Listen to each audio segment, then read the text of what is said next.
2022 మే 20వ తారీఖున వీధి సుబ్రహ్మణ్యం అప్పటి ఎమ్మెల్సీ అనంతబాబు గారి డ్రైవరు సుబ్రహ్మణ్యాన్ని మర్డర్ చేసి హత్య చేసి శవాన్ని కారులో డోర్ డెలివరీ చేసిన సంగతి మీ అందరికి గుర్తుండే ఉంటుంది. కేసులో బాధితుడైనటువంటి ఫ్యామిలీ సుబ్రహ్మణ్యం యొక్క తల్లిదండ్రులు, తమ్ముడు వాళ్ళని పరామర్శించి వాళ్ళ బాగోగులు కనుక్కోటానికి వచ్చాను. వాళ్ళ స్థితిగతుల గురించి కూడా కనుక్కున్నాను. ఈ కేసులో ఉన్నటువంటి కాగితాలన్నీ, కోర్టులో వేసినటువంటి కాగితాలన్నీ కూడా నేను పరిశీలించాను.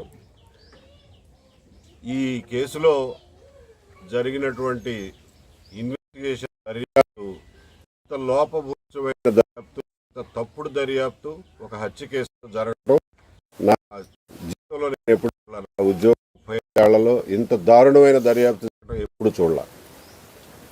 అంత నిర్దాక్షిణ్యంగా ఒక దళిత కుర్రాడు చనిపోయాడు, అతనికి న్యాయం చేయాలి అనే వృత్తి ధర్మాన్ని పాటించడమే కాకుండా మానవతా ధర్మం కూడా లేకుండా అన్యాయంగా ఈ కేసుని ఖచ్చితంగా వీగిపోయేటికి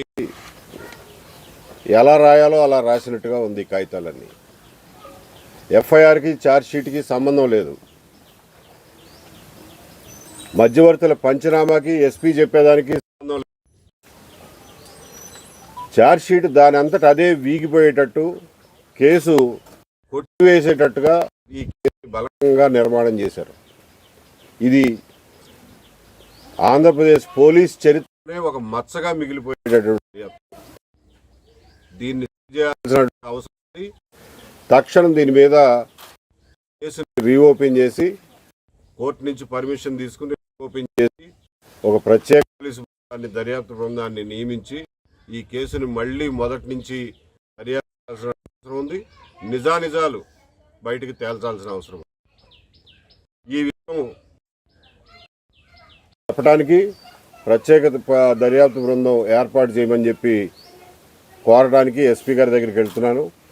అట్లాగే ఈ రోజున ఈ కుటుంబం పొట్టబోసుకోవడానికి కాకినాడ వెళ్ళి అక్కడ అపార్ట్మెంట్లో వాచ్మెన్గా ఉండే పరిస్థితి నుంచి ఈ రోజున ఇంత చిన్న గ్రామంలో 4 ఏళ్లలో పాచి పని చేసుకుని బతకాల్సినటువంటి పరిస్థితికి నెట్టబడింది.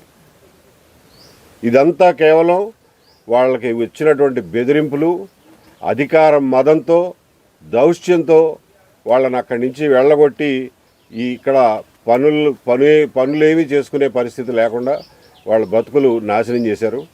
దీని నుంచి వాళ్ళకి ఉపశమనం కలిగించాల్సిన అవసరం ఉంది. ఈ కుటుంబాన్ని రాజ్యం చాలా అన్యాయం చేసింది. దానికి కాంపెన్సేషన్ ఈ రోజున రాజ్యమే ఇవ్వాల్సినటువంటి బాధ్యత ప్రభుత్వం మీద ఉంది.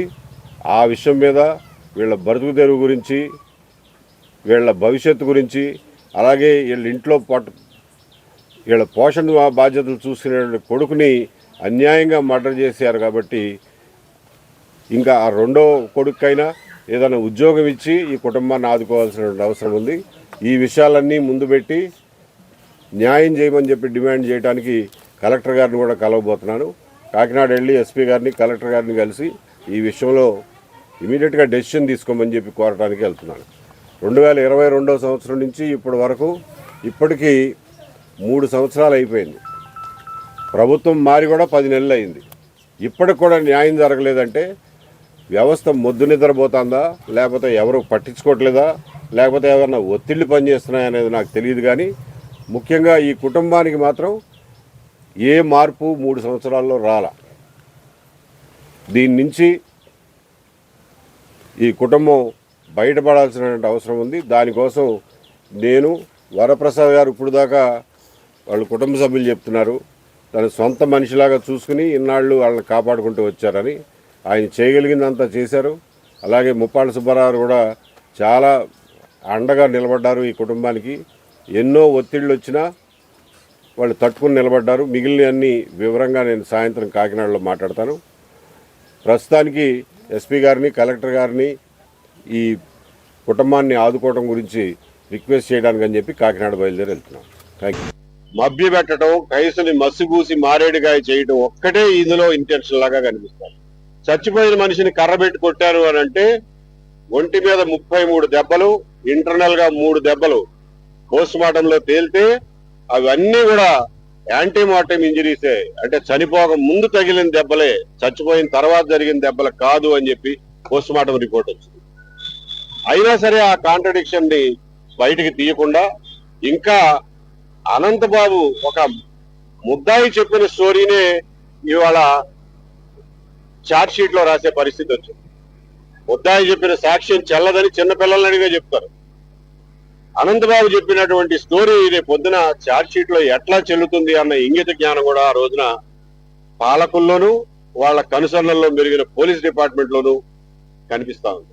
ఏం చేసినా చెల్లుతుంది, ఎంత అరాచకం చేసినా చెల్లుతుంది అనే వాతావరణాన్ని ఆ రోజున జగన్మోహన్ రెడ్డి గారి ప్రభుత్వం సృష్టించింది. దానివల్లనే ఇటువంటి సెన్సిటివ్ కేసులో, ఒక దళిత యువకుడు మరణించిన కేసులో, తూర్పుగోదావరి జిల్లా ఎంత సెన్సిటివ్ అయినటువంటి ప్రాంతమో తెలిసి కూడా అయినా సరే లెక్క చేయకుండా ఎంత దారుణమైనటువంటి ఇన్వెస్టిగేషన్ చేశారు అని అంటే ఆ రోజున మనం అందరం గుర్తుంచుకోవాల్సింది ఆ రోజున ఉన్న రాజకీయ పరిస్థితి ఏంటి, ఆ రోజున ఉన్నటువంటి వాతావరణం ఏంటి, ఆ రోజున ఉన్నటువంటి శాంతి భద్రతల పరిస్థితి ఏంటి అన్నది మనం ఒక్కసారి ఈ సందర్భంగా గుర్తు చేసుకోవాల్సిన అవసరం. ఈ ఛార్జ్ షీటు దేనికి పనికిరాదు, ఇందులో హంతకుడు నిర్ధారణ జరిగే అవకాశమే లేదు. కాబట్టి ఈ కేసుని మళ్ళా కోర్టులో పిటిషన్ వేసి పునర్విచారణ జరిపించాలి అని చెప్పి తల్లిదండ్రులు, ప్రజా సంఘాలు ఎప్పటి నుంచో డిమాండ్ చేస్తున్నాయి. అదే డిమాండ్ తోటి ఈ రోజున ఎస్పీ గారిని కూడా కలవడం జరిగింది. ఎస్పీ గారు ఇంతకు ముందు నుంచే దీని మీద కొంత అధ్యయనం జరిగింది. కాబట్టి ఇంకా ఆలస్యం చేయకుండా ఈ రోజునే స్పెషల్ ఇన్వెస్టిగేషన్ టీం ని నియమిస్తున్నాము. దానికి నేతృత్వం వహించడానికి ఒక అధికారిని కూడా సెలెక్ట్ చేశాము. దాని ఆర్డర్స్ ఇవాళే ఇష్యూ చేస్తున్నాము అని చెప్పి ఇవాళ తెలియజేయడం జరిగింది.